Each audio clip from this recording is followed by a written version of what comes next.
ಸಲ big boss ಕಪ್ನ Ashwini ಅವರು ಗೆಲ್ತಾರಾ ಅಥವಾ ಗಿಲ್ಲಿ ಗೆಲ್ತಾರಾ? ಅಶ್ವಿನಿ ಅವರು ಗೆಲ್ಲಬೇಕು ಅಂತ ನಾರಾಯಣ್ ಗೌಡ ಅವರು 25 ಲಕ್ಷ ಸುದೀಪ್ ಅವರಿಗೆ ಕೊಟ್ಟಿರೋದು ನಿಜಾನ? ಸುದೀಪ್ ಅವರು ನಿಜವಾಗ್ಲೂ ಅಶ್ವಿನಿನ ಗೆಲ್ಸೋಕೆ 25 ಲಕ್ಷನ ಇಸ್ಕೊಂಡ್ರಾ? ನೋಡೋಣ ಈ ಸಂಚಿಕೆಯಲ್ಲಿ. ನಮಸ್ಕಾರ friends, welcome back to my channel. ನಿಜವಾಗ್ಲೂ ನಡೆದಿರೋದೇನು?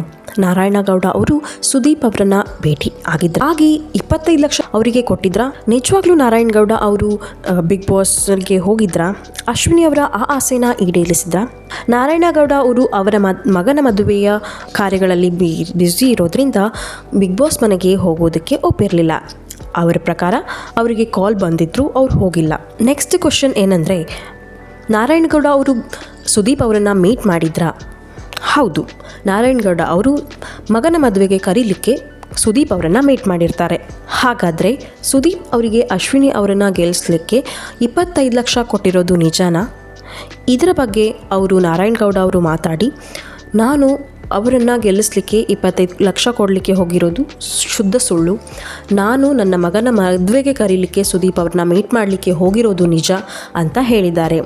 ಸೊ ಇದರಿಂದ ಕ್ಲಿಯರ್ ಆಗುತ್ತೆ, ನಾರಾಯಣಗೌಡ ಅವರು ಅಶ್ವಿನಿ ಅವರನ್ನು ಗೆಲ್ಲಿಸಲಿಕ್ಕೆ 25 ಲಕ್ಷ ಸುದೀಪ್ ಅವರಿಗೆ ಕೊಟ್ಟಿರೋದು ಸುಳ್ಳು. ಹಾಗಿದ್ರೆ ಈ ಸಲ ಯಾರು ಗೆಲ್ತಾರೋ ಅನ್ನೋ ಕುತೂಹಲ ನಿಮಗೂ ಇದೆಯಾ? ಇಷ್ಟ ಆಗಿದ್ರೆ ಲೈಕ್ ಮಾಡಿ, ಶೇರ್ ಮಾಡಿ ಹಾಗೂ ಸಬ್ಸ್ಕ್ರೈಬ್ ಮಾಡ್ಕೊಳ್ಳೋದನ್ನು ಮರಿಬೇಡಿ. Thank you.